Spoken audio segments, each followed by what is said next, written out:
Good evening, ladies and gentlemen. Thank you so much for joining us for our second installment of the KZN Top Business Women webinar series. I have 12 incredible ladies with me on the line today, and they're going to be sharing a little bit more around their businesses, the impact that they make within the communities within which they operate, and we learn a little bit more in terms of how they sort of run their businesses. I'll be your host this evening and facilitating this wonderful session. We've got some really powerful women on the panel, and I'm very excited. I hope that we will create some value in letting you know the type of businesses that are out here in KZN, the type of entrepreneurs that we have, and the women that are really making a huge impact in our communities. And I'm also hoping that we've got some young people on the line. If you haven't started, today is Inspiration Day, where you get to hear from some strong-willed entrepreneurs who have started and made a name for themselves. We hope to inspire you, to show you that your dreams are valid. Ladies, welcome to our session. I am just going to do a very quick introduction, or rather just take you through a list of the names of the ladies that are going to be joining me today. So firstly, we have Sonali Govender, who is with MMG Law. She's an admitted attorney, and we've got Samantha Swanepoel, owner and financial director of Boilercraft. We have Shaleen Govender, head of Kwa-Zulu Natal division of Searchworks 360, Noeline Rajbally, executive director at African Sugar Logistics, Nontetho Smith, founder and managing director of Utingo Mills. We also have Karen Hammond, who is the group head of people at Meridian Group. Aneshree Naicker is the director of Stallion Tow Lines, New Tech Security, and Authentic Scrap Metals. We are also joined by Seshni Moodley, who is the founder and director of Seshni Moodley Attorneys Incorporated. Thusie is here with us as well, owner and founder of Golf Course Boutique Guest House. Mandisa Mazibuko is the managing director of Envelope and Power Group. Seshme Holloway is the managing director of JRS Solutions. And last but certainly not least, we've got Tracey Mclennan, who is the CEO of B Consult. Ladies, welcome to this particular webinar. We are very, very excited to host you. We hope that we will hear more from you in terms of your business, in terms of what it is that is currently motivating you and really motivating you to wake up in the morning. But without any further ado, ladies and gentlemen, how everything is going to go is I have a few questions that the ladies have sort of sent in and would like to really speak to you as the audience about them and about their story. And we will also go through the bios of the ladies before I ask them to switch off their mic and come on and do an elevator pitch for us on their business. And then we'll have an opportunity to ask them some questions, hopefully probing to hear a little bit more around the impact that they are making. First up, we are going to start with Sonali Menon Govender. Sonali Menon Govender is an attorney of the High Court of South Africa and a leading force in commercial and finance litigation. She heads up the commercial litigation department at Menon Govender Incorporated, where she also manages the Estates and Trust Administration department. In 2021, Sonali launched an online mentorship program that has supported over 300 aspiring attorneys, helping them overcome barriers to entering the legal profession. She's a sought-after speaker on AI in law, women empowerment, and business growth in the global South, and has been recognized with multiple awards, including being named one of the women leaders to look up to in 2025. Sonali, welcome to the KZN Top Business Women webinar. Thank you very much for having us. Perhaps as a start, you could give us a 30-second elevator pitch on who Sonali is and what it is that you actually do, and what is the impact that you think you want to make as and when you develop yourself and climb through the ladders of business. Sonali, if you could just switch your mic on so that we can see you and the audience can see you as well. Good evening, Lesedi, and good evening to everyone. Thank you so much for that introduction. My name is Sonali Menon Govender. I'm an admitted attorney, proudly part of a law firm founded by my father, which started in our lounge and now has a national presence. I specialize in commercial finance litigation. I dabble in some legal tech. And then, as you've mentioned, I started a tutoring and mentorship program to assist law graduates with accessing the legal industry. Thank you. Sonali, that is such an important a part of the industry at the moment. And I think we all are well aware of, you know, the youth unemployment rates, etc. So it's really encouraging that you are, you know, having this particular mentorship program. If you could perhaps maybe just take us through a little bit more about that. Your online mentorship program has empowered over 300 aspiring attorneys, an incredible achievement. What inspired you to start this initiative? And what key challenges do you see young legal professionals facing today? So thank you for the question. When I graduated from law and I was trying to make my way into the legal industry, I identified one of the gaps, and that's actually having educational facilities and programs that more law graduates can actually access. So because I identified this, I thought, why not try and create this for others, try and create a platform where it fosters a culture of inclusivity. So I started a mentorship program and this tutoring program to help with your board examination prep so that you can be admitted as an attorney, to help guide you once I did become an admitted attorney so that you could then learn about the practical tools and tips you need once you do access this industry. One of the reasons why I did this is because I myself am neurodivergent. I didn't always fit into the schooling system, the traditional schooling system.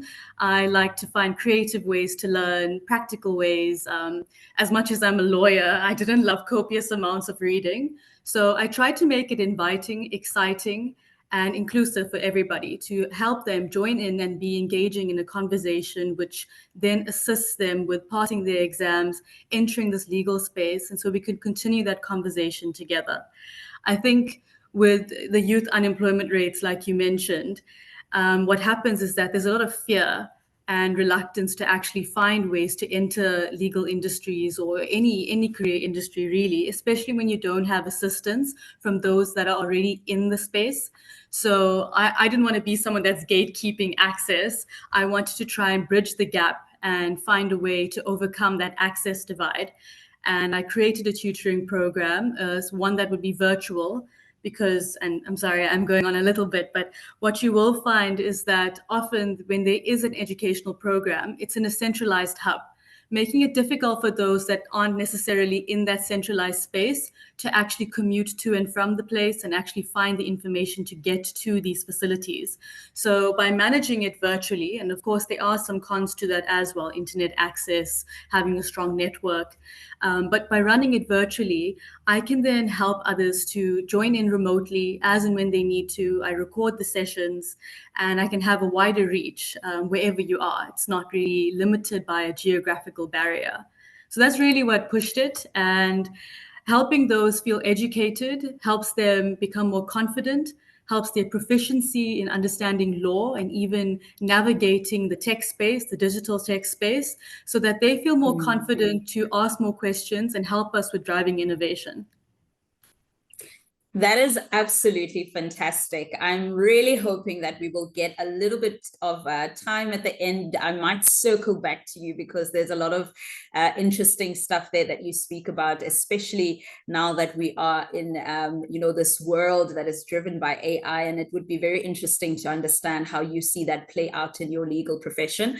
But that's all that we have time for now. Thank you so much for joining me, Sonali. I'm going to move over to our next panel member. Her name is Samantha Swanepoel.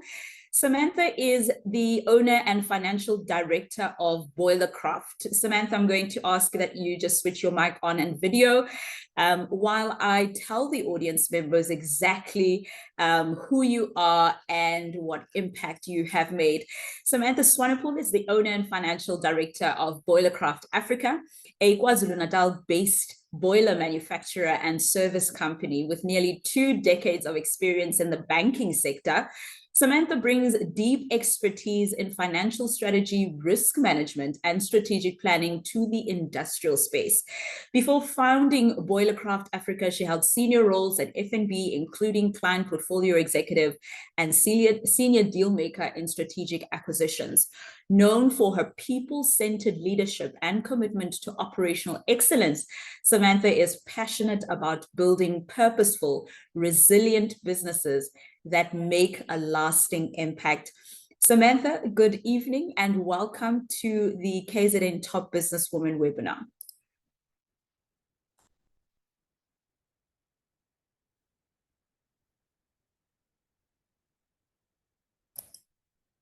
Let's have a look to see, have we lost Samantha?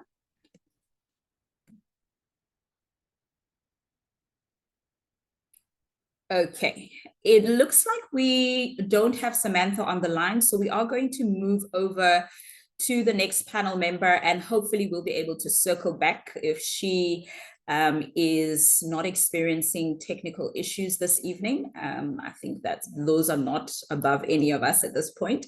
But do I have Shaleen Govender on the line? Perhaps, Shaleen, you can switch off on your mic while I take our audience through your bio. So Shaleen is the head of the KwaZulu Natal division of SearchWorks 360.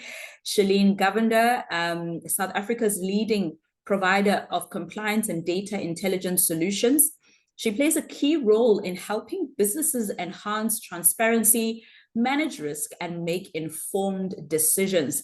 Beyond the corporate world, Shaleen is also the founder of Lit, a patisserie brand that's grown from a home-based business into a thriving mobile franchise serving artisanal creations at events across the province.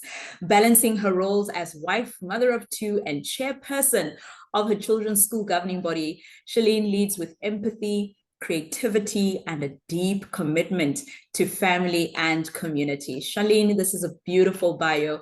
Good evening and welcome to the KZN Top Business Women webinar series. How are you doing this evening? And if you could please take us through a little bit more about you and what you do and what drives you. 30-second elevator pitch for me. Good evening, Lesedi. Thank you for that wonderful bio. And I'm going to basically reiterate exactly what you said. So I am Shaleen Govender, and I am the KZN leader of SW360. And as mentioned, we have 2 trusted platforms, SearchWorks and Voca, which empowers businesses to reduce risk, embrace transparency, and make more confident decisions, especially in a world full of uncertainty and fraud. I founded this a few years ago. It actually started off in my kitchen. It was a home-based patisserie, and it's grown into a store and a couple mobile trucks, and I love doing the fairs, events, and exclusive functions for my clients. But as mentioned, my most important role is being a wife and a mom of 2 amazing kids. They fill the balance of my day, and added to that, the chairperson of being the chairperson of the SGB at their school, it actually brought up so much that I learned so much in the education, the different acts. I got to deal with a whole lot of different kids. And all these roles combined kept me grounded as an individual. And it helps me empower others to believe that everything is possible. You can be the wife, the mother, the leader, the entrepreneur, as well as the change maker all at once. Cool. Well, that's me in a nutshell. That's really good to hear, Shaleen. You speak about all of these different roles, all of these different hats that you wear. My question to you, Shaleen, is there such a thing as balance? Balance. Don't get me wrong. Yes, there are those days that I wonder, am I going to get through this? There's those weeks that I'm like, is it even possible? There's even mornings that I'm actually praying to God, just get me through this day. That's all I want. But majority of the time, balance for me is about alignment. I believe that when family, work, and passion are in harmony, balance doesn't become a struggle. It actually becomes a rhythm in your life. And when you enjoy the different aspects in your life and you realize the benefit that it gives out to other people, you actually enjoy what you're doing. And that rhythm actually becomes the music of your life. So wherever possible, I try to integrate everything to make my lifestyle a lot easier. But to be honest, I just love what I do. Yeah. That is amazing. Amazing to hear, Shaleen. Ladies, if you're like me and you struggle with the word balance, I think we all need to get together with Shaleen so that she can teach us this harmony that she speaks about. Shaleen, thank you so much for joining We'll me. meet for coffee and have a good chat. I look forward to it. Thank you so much for joining me. All right, if I could swiftly move over to my next panel member, Noeline Rajbally. If you could come on camera and switch your mic off while I introduce you. Noeline is a multifaceted leader, dedicated wife and mother. As a dynamic entrepreneur, she has made her mark in various industries. She serves as executive director at African Sugar Logistics, a leading logistics and supply chain company, and co-owner of Unalome Bespoke Wedding and Function Venue. As the visionary founder of the Mindfulness Academy, Noeline is driven to educate, empower, and elevate women and children. She's also co-founder of Her Story Circle, a women's group dedicated to sharing experiences and growth. A motivational speaker, Noeline inspires positive transformations through her expertise. Her influence extends far beyond her role as Mrs. South Africa First Princess 2024, Mrs. South Africa Globe Top 20, and recipient of the Motivator of the Year and Mountain Top Awards. Noeline, what beautiful, beautiful accolades that you have managed to get over the years. Please come on screen and tell us a little bit more about you. Thank you, Lesedi, and good evening to our panel members and all those who have joined us. Like you've heard, I'm Noeline Rajbally, the director and co-founder of African Sugar Logistics, a leading supply chain company. We are also the front runners and innovators in the commodity industry, offering cutting-edge solutions to our customers, end-to-end in the supply chain business. And then, of course, front leaders in the future smart thinking transport division, which offers really smart, technologically smart vehicles and equipment, and obviously equally smart and skilled staff. The co-owner of Unalome Bespoke Functions and Weddings Venue. We bring luxury, elegance, and sophistication to the north coast of KwaZulu Natal. But my passion lies in empowering through our CSI hand, the Mindfulness Academy, where we strive to educate, elevate, and empower. And as the founder of the co-founder of Her Story Circle, I create a platform for women to share their stories, inspire each other, and offer space for them to collaborate, as well as creating meaningful cross-generational discussions. We impart and learn from the younger generation. And we teach our younger generation not just to break down barriers, but we give them the tools to build and to move forward. That is absolutely amazing. I want you just to build on that, because you are into this empowerment coaching. So as a personal empowerment coach, what is your perspective on the importance of soft skills and emotional intelligence in the workplace?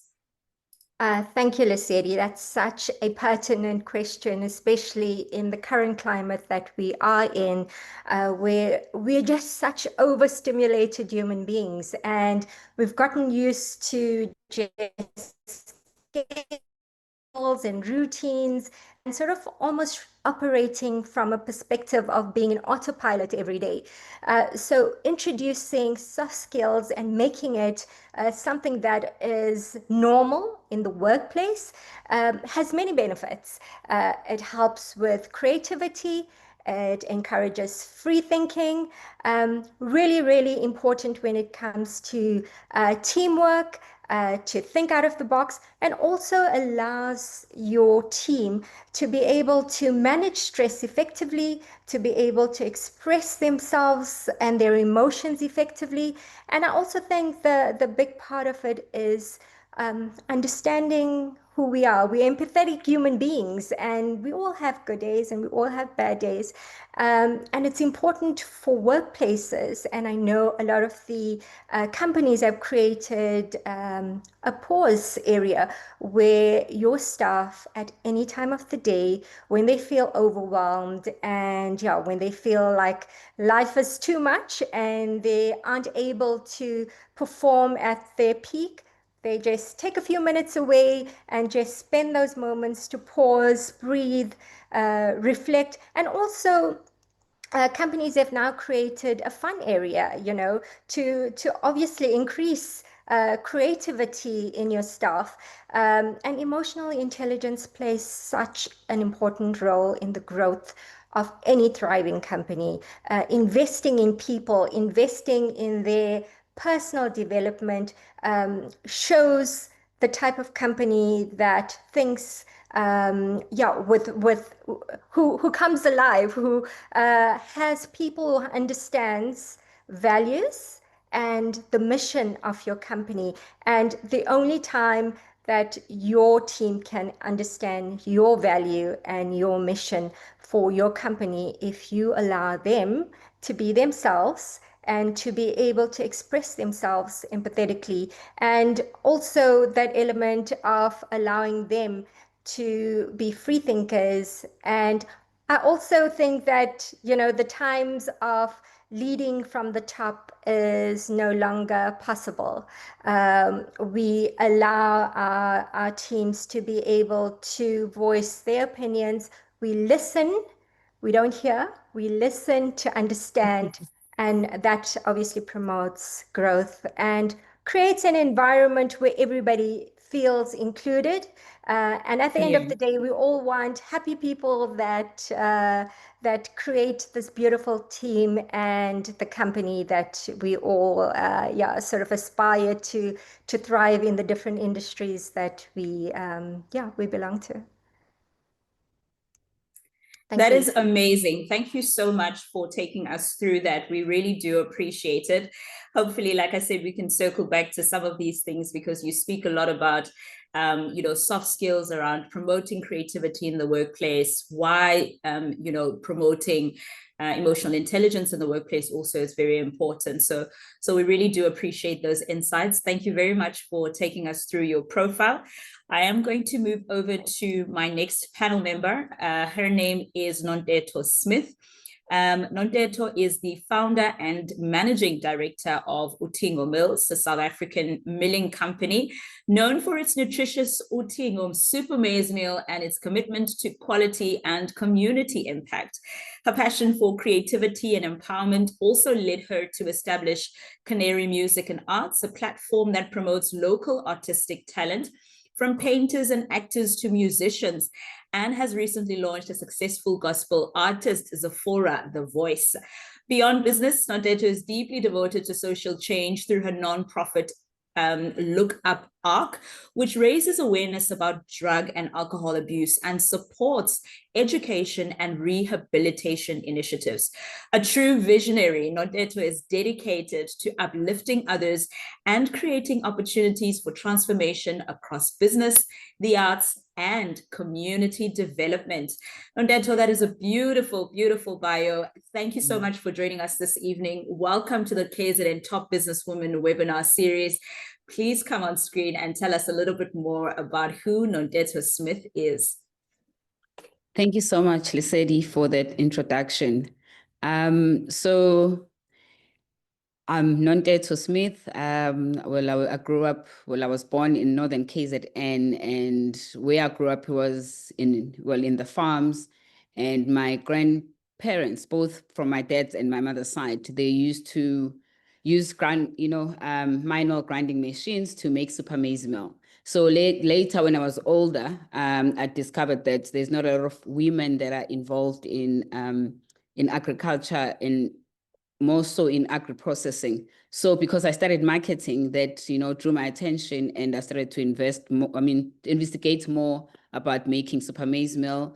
And I think that was maybe about 20 years ago, and about 5 years ago, I've been in the business now.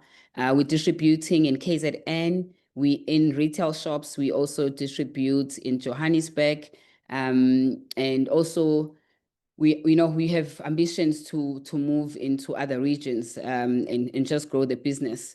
But something very close to my heart is assisting people with addiction, recovery from drug addiction and from alcoholism, and other addiction like eating disorders. This is inspired by my own experience.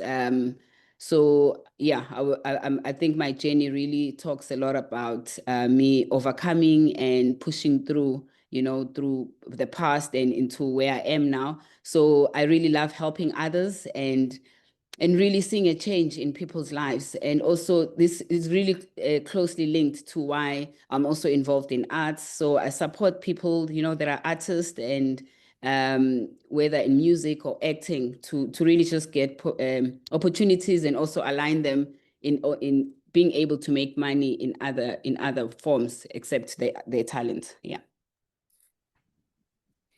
Thank you so much for that. My question to you also, with regards to all of your different businesses, where do you see your businesses and organizations in the next few years, and what kind of impact do you hope to make in people's lives? So all my businesses are really centered around making changes and uplifting people's lives, and also, giving people opportunities that people that would have not had the opportunity.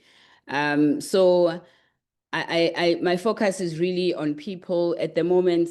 When I'm talking about the milling business, we've really, our quality is very good, for where we are, for local customers, and we are price competitive, and our brand has really been supported and received very well. It's the industry is very highly competitive. So to be where we at, it means the product is actually really, really good. So I think what I really aspire to is for my brand to be really more visible, and also just to maybe somehow get support because every time I move into a region, there's always a need for a budget for marketing, because as much as the brand is broad and known, but every time I'm introducing it to maybe a Limpopo or even some parts of KZN that I haven't touched, there's always a lot of marketing that is needed. So that's where it's at. And then when it comes to the recovery side, the addiction side, I help people using sessions. I talk a lot on radios. I also partner with people that address GBV issues. But I think in the future, I'd like to have halfway houses or maybe a rehab as well. And also with the music, most of the things it's outsourced. So I coordinate that, we go into a studio and all of that stuff. I think I'm happy with that where it's at. Otherwise, I'll lose the balance if I get too involved. Oh, that's amazing. And really just really something inspiring stuff from your side. Please keep doing what you're doing. I mean, the rehabilitation centers are really, at the heart of our communities, really help families with other family members who are struggling with addiction. So congratulations on that. And thank you for sharing your story with us this evening. All right, if we could transition then to our next panel member. Her name is Karen Hammond. She is the group head of people at Meridian Group. Karen is a group head of people at Meridian Group, a company known for helping brands and people thrive. Karen's personal motto, leading with heart and transforming with purpose, truly reflects the way she leads. With a background in human resources and psychology, Karen is an award-winning leader who's passionate about building people-first workplaces that inspire excellence and genuine connection. She's known for her ability to reshape culture, empower teams, and turn challenges into success stories. Beyond her corporate role, Karen also leads the Helping Hands Project, a community initiative that supports and uplifts vulnerable youth, extending her passion for people far beyond the boardroom. Karen, thank you so much for joining us this evening. Welcome. If you could please switch your mic on and tell us a little bit more about Karen. Good evening, Lesedi, our host and amazing women online. Like you mentioned, I'm Karen Hammond. I'm the group head of people at the Meridian Group. I lead with a very simple philosophy. If you treat your people well, they'll take care of your business. So at Meridian, we don't just deliver services like merchandising, sales and data analytics. We actually create environments, like you said, where our people thrive. So our clients succeed and also our communities are uplifted through the CSI projects that we take into the communities. And we currently, with the Meridian Group, we partner with the Ristori Foundation. It is a foundation where we bring in unemployed youth and we offer them the opportunity for learnerships. So we bring them into the workplace, we take them through a 12-month learnership that allows them the practical work experience whilst gaining the theory of it as well. And then we absorb them into our business and we allow them to thrive and to grow. And my heart is very close to that. Another project that we also are part of as a company is partnering with EDEF. Now, EDEF is allowing us to give opportunity to the EDEF culture, also bringing them into the workplace through learnerships and allowing them the work opportunity going forward. Now, beyond the boardroom, my heart lies with the community. So our community program, together with my husband and my family, we lead the Palmview Helping Hands project. It's a church-led project, and we dedicate our lives to change other lives. So through feeding programs, through distribution of food hampers, practical skills development, we support children, youth, and the elderly. We help them to restore dignity, hope, and opportunity.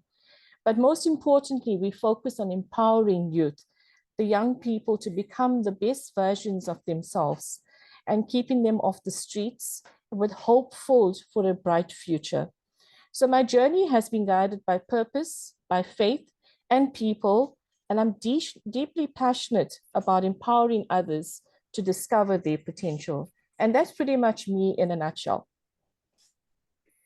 That is simply powerful. Thank you so much, Karen, for taking us through your profile. I have a question here for you. As women in leadership, how do we ensure that the next generation of women can not only enter corporate spaces, but also thrive and lead authentically? Thank you for that question. So I think we have a great opportunity being leaders ourselves, because one day, many years ago, I was also that young lady that needed to be empowered, that needed to be mentored and coached to where I am today. And because of leaders that led in the past, I've learned if I ever become a leader, and I'm very fortunate to be in a position that I am in today, where I can allow myself to mentor and coach young women, to allow them to also thrive in their environments. So I've done that throughout my career. And I think it's a great opportunity never to be selfish where you are, but to lead with purpose. And the purpose should be to allow them not to think that they cannot make it in a man's world, because we knew boardrooms at one stage was only with men. So now it's good to see transformation in women seated in the boardroom as well. My advice to young women, and I would always say this, and I've mentored people, is do not let someone else define you. You define yourself. And my advice again, and I've always trained the young women to say to themselves, I can be the unstoppable. And that's what takes them to the next level. Firstly, they need to believe in themselves. Secondly, they define who they are. They don't allow others to define them. And thirdly, they just become unstoppable. And that is my approach to it. I've mentored, like I said, many women, and today I see them thriving in their roles. And I want to see them thriving even better, reaching the highest scale in the boardroom where their voice can be heard. Karen, that was absolutely beautiful. Thank you so much for sharing that with us and sharing a piece of you, sharing your story in terms of who you are beyond the boardroom. We are pleased to have you on this panel this evening. Thank you very much. All right, we will now move over to Aneshree Naicker. Aneshree Naicker is a dynamic business leader and director at 3 successful companies: Stallion Tow Lines, New Tech Security, and Authentic Scrap Metals. With a strong entrepreneurial spirit and a passion for innovation, Aneshree plays a key role in driving growth, operational excellence, and sustainable success across all 3 businesses. She's widely recognized for her hands-on leadership style and commitment to empowering teams, making her a true example of purpose-driven leadership in today's business landscape. Aneshree, thank you so much for joining us this evening. Welcome. Please switch off your mic, come on camera, and tell us a little bit more about you.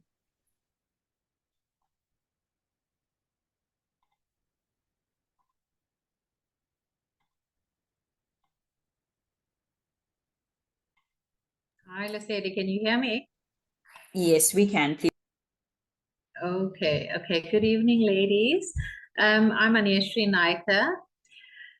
Firstly, a mom to 3 beautiful girls and CEO of not 1, but 3 very male-dominated businesses.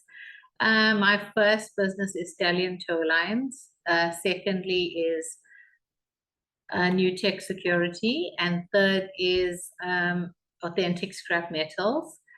And I am of the conviction that a woman can transcend any corporate space. Our vision at New Tech revolves around safety and security as a fundamental objective on both domestic and on the commercial front. And more importantly, my business's ventures, they support and engage me in community upliftment with a focus on women and children, as this has a positive impact on families, society, and communities at large. That's really, really great to hear. Thank you very much for taking us through that. What would you say, as CEO of 3 successful businesses, what are the challenges that you have faced thus far in your businesses, and how have you overcome them? Well, I think my greatest challenge in my life has been losing my soulmate and my partner. My entire family was diagnosed with COVID-19 in 2021. Both my husband and I were hospitalized for 33 days in ICU. I literally abandoned my 3 children, my 74-year-old mom. Both my helpers had COVID, so life just became a standstill. Eventually, after 16 days, my husband was put onto the ventilator. He survived 14 days later and tragically passed away. So I think that the devastation that followed of being a single mom to 3 little girls who were grieving in their own unique way, managing my own health, which was deteriorating as well, transitioning the business, being the sole owner of 3 male-dominated businesses, and breaking the status quo by leading in a male-dominated space. I think, rethinking life, changing goals, changing perspective, everything had been shattered, and I basically started from ground zero. And I stand here proud today, 4 years later, successful and stronger than ever. And I think that one of the most courageous decisions that you can ever make is to finally let go of whatever's hurting in your heart and your soul, and let go. And it's your attitude that determines your happiness, and definitely not your circumstances. And I am living proof that it can be done. Aneshree, thank you very much for sharing such a deeply personal story. I can tell you that I think all of the ladies on the line are, all their faces changed when you started talking about your late husband, but I think our condolences to you. And as you sit here today, you are evidence that your strength and resilience has really taken you through and brought you through difficult times. You have remained steadfast, you have remained strong, and I hope that wherever your husband and soulmate is today, he looks at you and is incredibly proud of the woman that you have become. Thank you for sharing your story with us. We truly appreciate it. Thank you so much. Thank you, Aneshree. Our next panel member is Seshni Moodley. Seshni is the founder and director of Seshni Moodley Attorneys Incorporated. We have another attorney. She is a candidate doctor. She's a dynamic legal professional, entrepreneur, and human rights advocate. As the founder and director of Seshni Moodley Attorneys Incorporated, she leads a growing practice focused on criminal, civil, commercial, and digital law, with a strong emphasis on ethical service and empowerment. Currently pursuing her PhD in law at the University of South Africa, Seshni also holds an LLM in human rights law. Her passion for advancing women's rights, mentoring young legal professionals, and promoting digital justice has guided her work both locally and internationally, including with the Blue Number Foundation in New York. Dedicated to transforming the legal landscape through innovation and advocacy, Seshni continues to inspire through her leadership, integrity, and commitment to social justice. Good evening, Seshni. Please switch on your mic, come on camera, and tell us a little bit more about you. Good evening, Lesedi. Good evening, beautiful ladies. Thank you for having me on board. So my name is Seshni Moodley. I'm the director and founder of Seshni Moodley Attorneys Incorporated. We have branches in Hillcrest, Umhlanga, Johannesburg, and recently Cape Town. I run an internship program wherein I mentor young women that wish to enter the legal field. They are given an opportunity to participate in legal activities and get to know the day-to-day runnings of a law firm. I'm also busy with my PhD, which is a comparative analysis between the sexual and reproductive rights of women in South Africa and India, and the effectiveness of the NHRI systems in India and South Africa. So the foundation of my firm is leading with academics. In each and every case that we have the privilege of being tasked with, we deploy the utmost level of academia, in-depth research, and collaborative efforts. And I think the driving force behind the law firm is my commitment to making my own path in the legal realm. It's often regarded as a male-dominated field, but through the initiative of the internship program, I hope to shatter the glass ceiling and put women on an equal standing as our male counterparts. Thank you so much. That is amazing. Thank you so much. Managing a law firm requires not only legal expertise, but also strong business acumen. Tell us, how have your academic background and professional experience shaped your approach to managing Seshni Moodley Attorneys Incorporated and mentoring your legal team? So from a business perspective, I try to reach an equilibrium between legal excellence and business integrity. Our main ethos that we embody in all our work at the firm is professionalism and a strong business innovation mindset towards each task that we're faced with. I place emphasis on collaborative efforts within the firm and reliance on our internal operations. So we often collaborate on a lot of the cases that we have within the firm so that everyone is given an opportunity, an equal say, and also an opportunity to showcase their legal research skills. The foundation of the firm is legal research, and what sets us apart from our counterparts is our commitment to academia and the deployment of academia into the legal realm.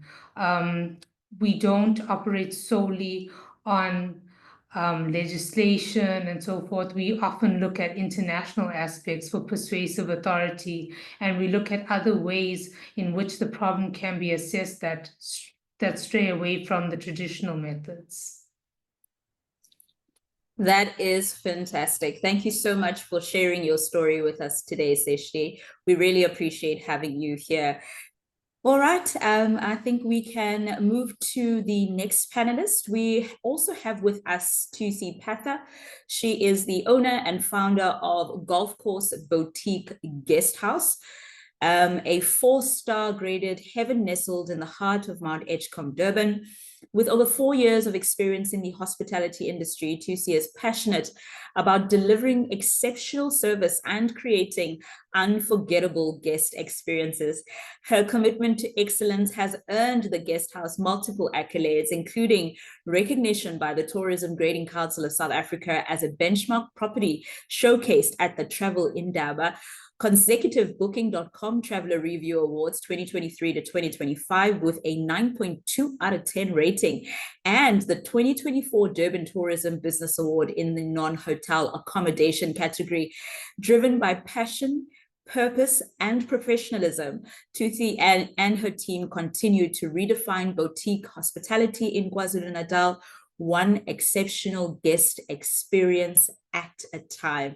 That is such a beautiful bio. Thusie, welcome to the KZN Top Business Women webinar. Please switch on your mic and camera and tell us a little bit more about you. Hello, Lesedi, and to all the wonderful ladies on the webinar. So my name is Thusie Patha.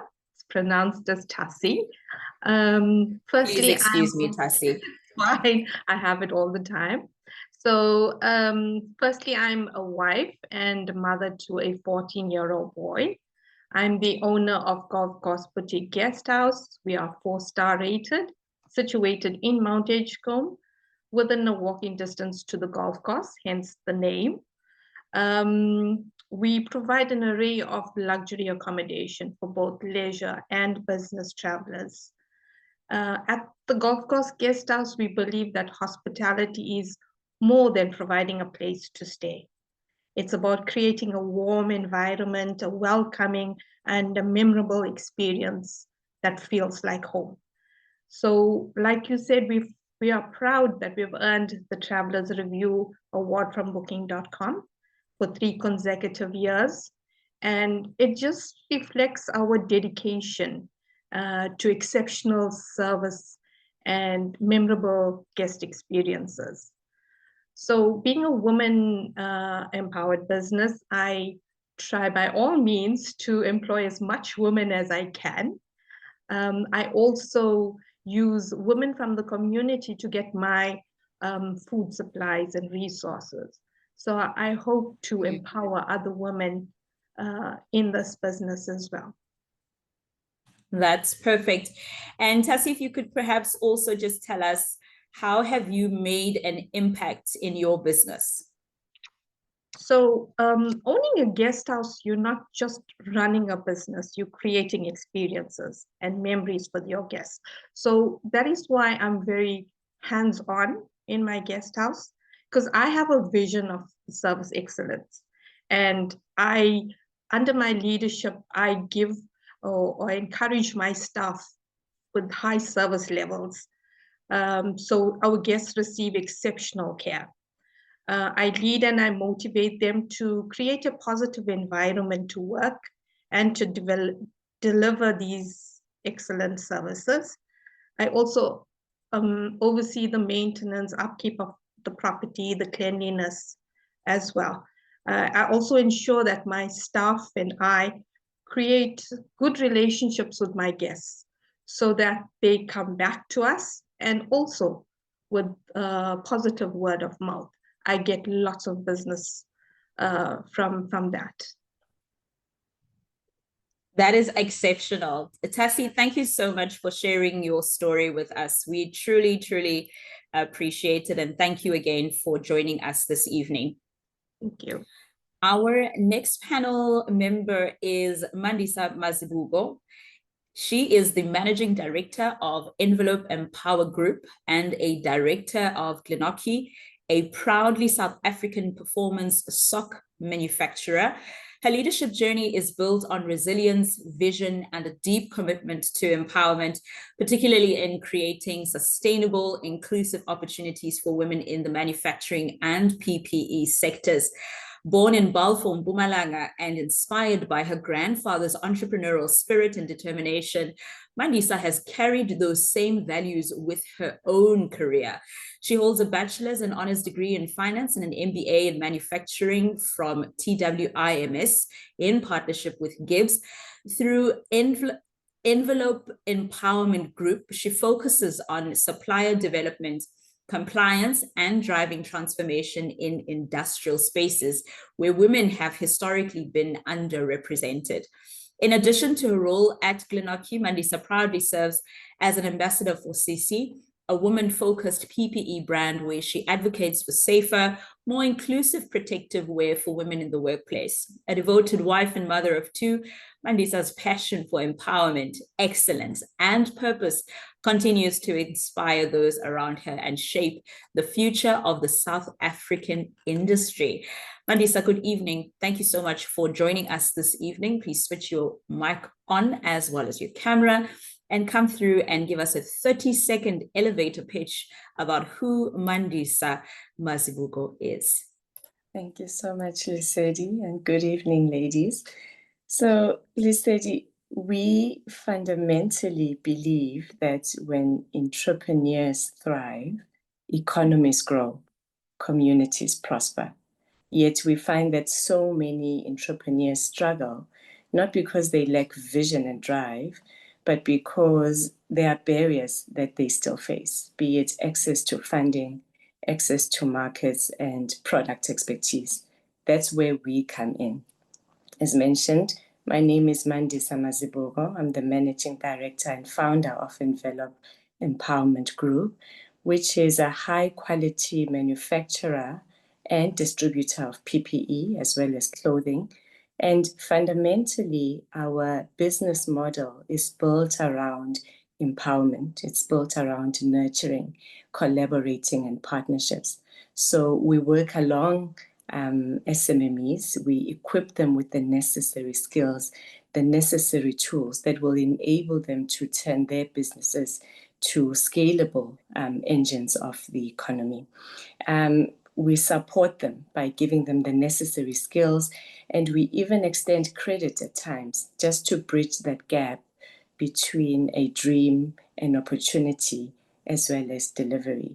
And with that, we have found that entrepreneurs with the right support, with the right access, with the right collaborations, they can actually aid communities. They bring the dignity and integrity back to the communities.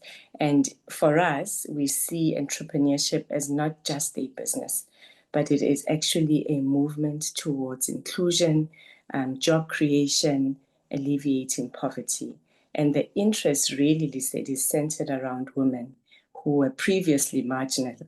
And manufacturing continues to be seen as a male-dominated sector.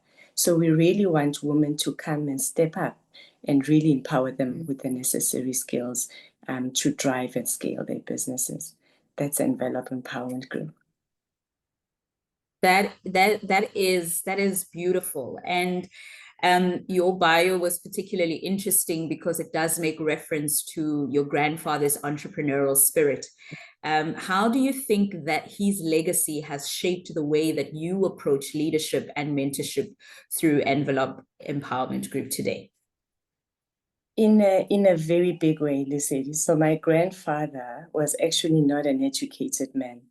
And in my eyes, he's still the wisest man. He had the capability and leadership style that no one taught, but they were almost like innate. So having to grow up with such an example to look up to in how he dealt with people, in how he was a visionary, in how he was able to see the bigger picture, and even during the times when the segregation was very prevalent, where the people of color did not have access to many opportunities. But he made it work. He found ways and he scaled his businesses.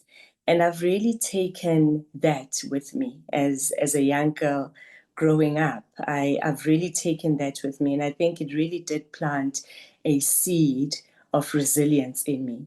And still, in this sector that is male dominated, I've found that resilience has enabled me and equipped me to carry on, to not give up, especially in areas where you still need to prove your worth as a woman. So his example has been amazing. It's really been life-changing and life-defining for me. And I carried that through. Just recently, I completed my MBA with Gibbs. And my thesis was centered around breaking those patriarchal cultures of what society dictates a woman to be. And I look to how women were perceived then. I see those barriers still play out today. And it's still my mission and my vision to be part of the change and really break down those cultural barriers, those stereotypes that we're still finding ourselves to navigate even in this era. No, that is beautiful. Thank you so much, Mandisa. That is absolutely inspiring. If you could please also share the link to your thesis so that we can also read on how to break barriers in the industries that we also work in. We are truly, truly proud of the work that you have done. Thank you so much for sharing your story with us this evening. We appreciate you having you. All right, we are going to move to the second last panelist member. We've got Seshme Holloway.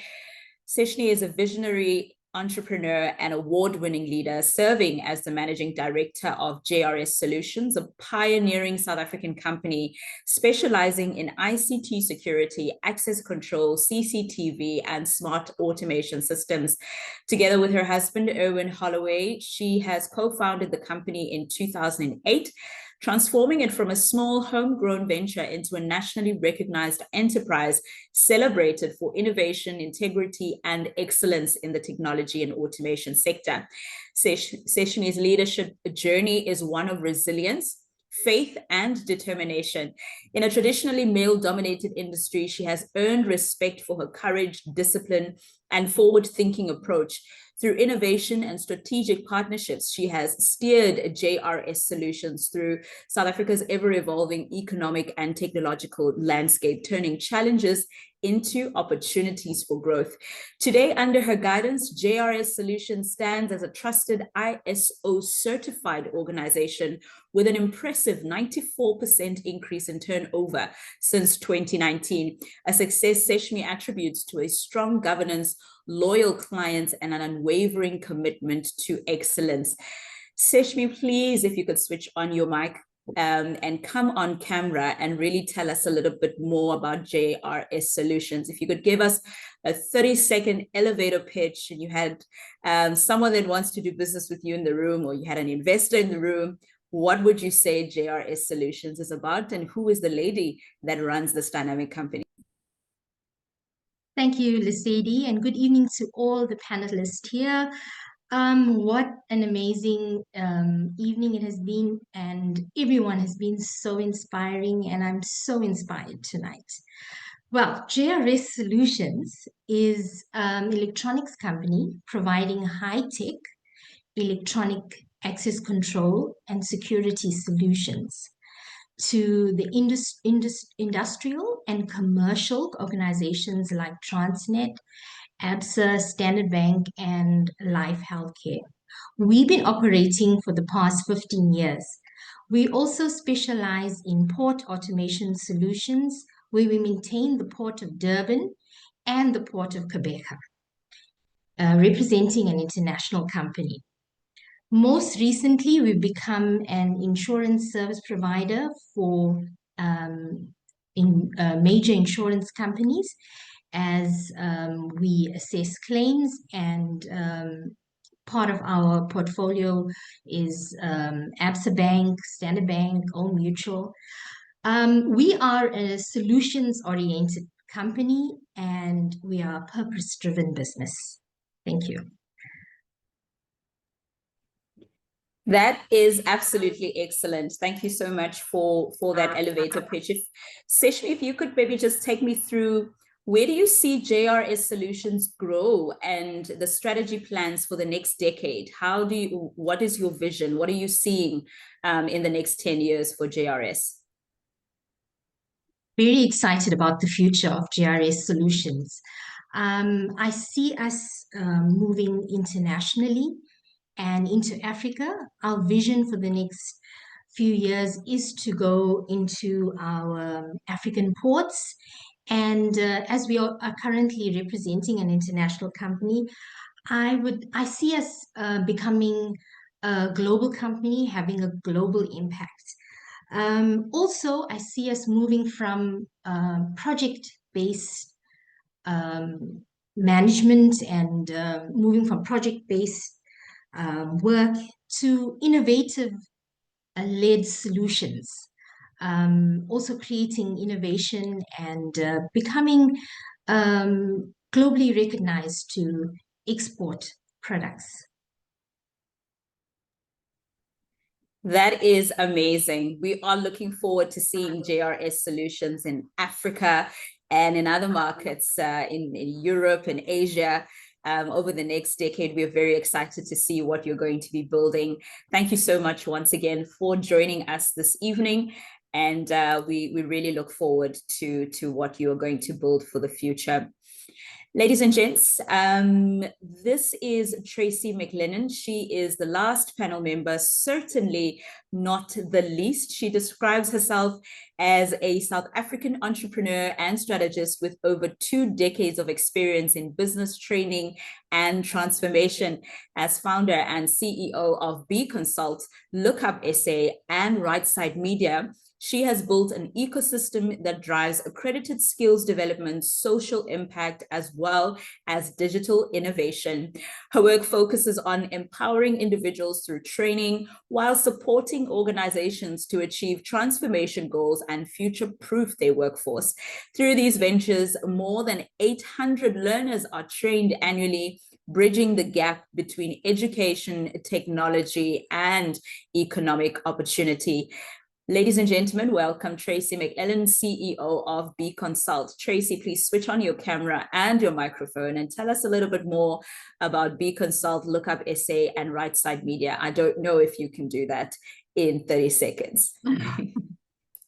Oh, thank you so much, Lesedi. And I must say, I am in awe listening to all these stories. It was amazing. So thank you so much for having me. As you said, I'm Tracey Mclennan, and I'm a learning and development specialist, and I'm absolutely passionate about helping people and organizations grow. I think my learning journey started because I have this insatiable curiosity, and that has really taken me into learning and development. I run two major businesses, which are B Consult and Rightside Media. And B Consult is an accredited training provider. We run accredited learnerships and skills programs for companies, and Rightside Media is where we transform training content into digital videos.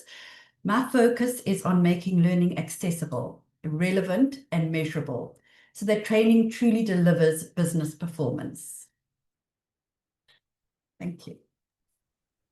That was a beautiful, beautifully summarized elevator pitch. Thank you for that, Tracey. But I also just want to take it a step further and have you tell us what inspired you to start your business, and how have you shaped your businesses into platforms that create both social and economic impact? We'll give you a little bit more than 30 seconds this time. Thank you. Well, I started my career in sales, and I found that in order for me to meet my sales targets, I spent a lot of time training salespeople on our products. And that is really where I found, and I think I developed my love for training and realized how transformational it was, how people that when they were actually understood a product or understood what was required of them, they were able to really blossom in a particular role. So coming from a corporate background, I believe that training must deliver on its promises. So our delivery and our promise to upskill learners had to result in a driver for business, because the business needed to actually achieve their targets. And that is really where we put most of our emphasis in upskilling the learner, but also upskilling them for a reason and having a purpose behind it.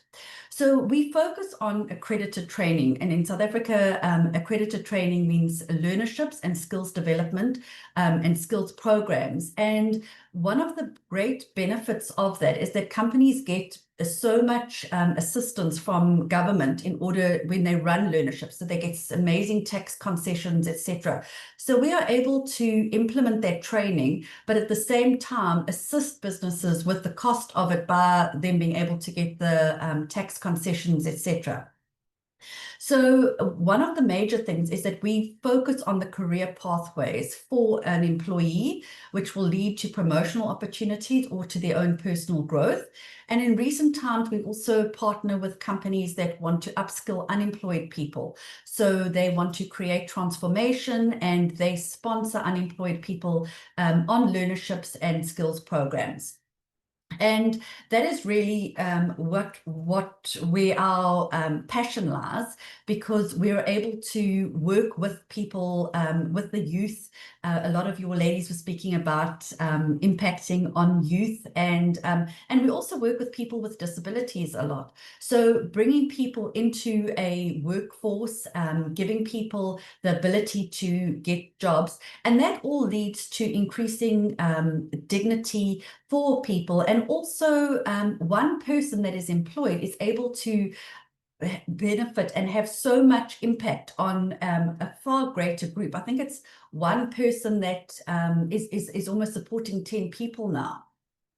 Then along came Rightside Media, which grew out of the frustration that training wasn't delivering. I mean, the young people of today require training to be very engaging, not textbooks. People love social media and videos, but they still want to learn. So in order for us to keep up with that, Rightside Media was started, and we used media and technology to make learning engageable, accessible, and still have that human element. So we created short animated explainer videos that turn complex information into clear and memorable content. And it's been incredible to see how this approach helps companies to upskill teams faster while keeping learners interested and engaged. So both platforms are built around one core belief, and that is that learning is the most powerful catalyst for change. And when we invest in people, we unlock potential, and we create opportunities, and we move South Africa forward. And that's what we are trying to do: one learner, one company, and one transformation at a time. Thank you. That is absolutely incredible. Tracey, thank you so much for taking us through your journey and the impact that you are making on the community at large. It's great to hear that you are also, you know, in the space of the youth empowerment piece. And I think all of the ladies touched a little bit on empowerment of the up and coming individuals as well. So really, really happy to hear that. Thank you so much for sharing your story with us today, this evening. We really, really appreciate it. Thank you. So, ladies and gentlemen, we still have a little bit more time, and I did say that I would call on Sonali. I wanted to actually call on you because you touched on a very important piece when you were taking us through what it is that you do. And you did tell us that you are an advocate for integrating AI and technology in the legal field. And my question to you, if you could please switch your mic on and come back on camera, is how do you see artificial intelligence reshaping the future of law, particularly for women in your profession? So thank you again for the follow-up question, Lesedi. I think something to point out, and it's actually a presentation I did recently, is specifically about AI adoption and implementation in Africa. We have our own vast amount of socioeconomic dilemmas that we actually have to raise awareness on. And I actually read recently, there was a qualitative study by Professors Brian Armstrong and Ayanda Magida from Wits University, which actually points out the certain disparities, gender disparities, disparities between age, ethnic backgrounds, the communities you come from, whether it's a rural or urban community. And to hone in on the question you're specifically asking me, it's how's AI reshaping the legal industry, and what's its impact for women in the legal industry? What you find is there is at first a fear and a reluctance to have this integration, to have this implementation, often because it's not something you're familiar with, it's new, it's unfamiliar territory. One of the things I've picked up on is that when you are coming from a varying socioeconomic background, so certain women coming from previously a more rural space, they have less access to internet, even the issue of mobile ownership. There's a lower rates of mobile ownership in rural areas. Statistically, you'll find that males,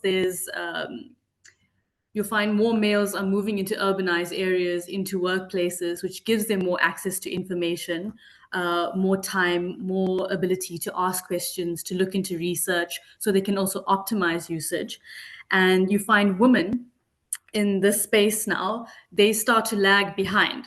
Often women statistically stay back in certain more rural areas, or even if they do come into certain working sectors, and to be specific, the legal sector, you find, yes, you will see that in terms of the proportions and the percentages of women entering the legal space, you have seen an increase. There is an influx of women, but we also need to look at what sector of the legal industry are these women entering? Are they the lower paying sectors, or are they the higher paying sectors? And statistically, you find women are entering more of the lower paying sectors. And I'm not trying to create that hierarchy, but I am just pointing out, often there's more spaces that are administrative in nature. And what I'm trying to point out is that when you are looking at AI integration, you often are trying to look at which tasks are repeated, which tasks can be automated. And what this means is that a lot of those roles where you are in an administrative role or a lower paying role per se, those are the same roles that will shortly be automated and will be taken over or replaced by AI.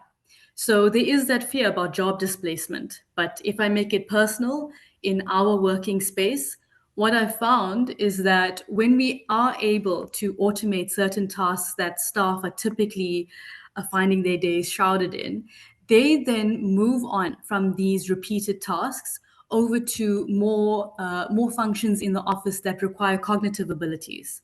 So these cognitive abilities is something that they can focus on. It allows me to then have them engage in more conversations with us. I can hear from them more. And there's something that I found which was interesting is, yes, there is job displacement. Yes, you do have certain tasks being automated. And then there's that fear of what happens to my job? What happens to, am I still going to be useful? Will I be needed in my working place? But I found that there's been innovation and there's been more cross-sector collaboration. Because when I've had more of an opportunity now, the staff have their time freed up. We can expedite timelines. We can streamline their workflow. There's less micromanaging because we have a digital communal space to communicate with each other, to manage our work. We've digitalized our working files, our court files. We then have more free time to collaborate, to have more conversation with each other, find creative solutions. And often I found the ladies tell me that, yes, I've been in this certain role for this many years, but I'm actually really interested in digital marketing. I'm really interested in tech innovation. Can you include me in the boardroom when you have that meeting with this third party coming in to do a whole presentation on workplace compliance and certain tech tools? And so I found that, yes, there has been a change in the work that they do, but you also find that the ladies are able to engage with me in a different level and a different way. And they now can cross over from the typical work that they do and have that cross-sector collaboration that I'm mentioning. I hope that answers that what you is want. absolutely that's really interesting. I didn't know how you would actually tie in artificial intelligence and law, and you've done it so beautifully. We truly cannot wait to see how a dynamic woman such as yourself will continue to transform the legal field through artificial intelligence and through using technology, and really exposing the young people that are coming up in this particular profession to such technology and artificial intelligence. Thank you so much, Sonali. Ladies, we have come to the end of this beautiful evening. It has been such a breath of fresh air for me listening to each and every single one of you share your incredible stories with us. We hope that the people that are watching this webinar live, those that will see it a little bit later, will draw inspiration from each and every single one of you on what you have managed to achieve. Sonali, Samantha, Shaleen, Noeline, Nontetho, Karen, Aneshree, Seshni, Thusie, Mandisa, Seshni, as well as Tracey. Ladies, thank you very much for joining me. We really appreciate it. Thank you. Thank you.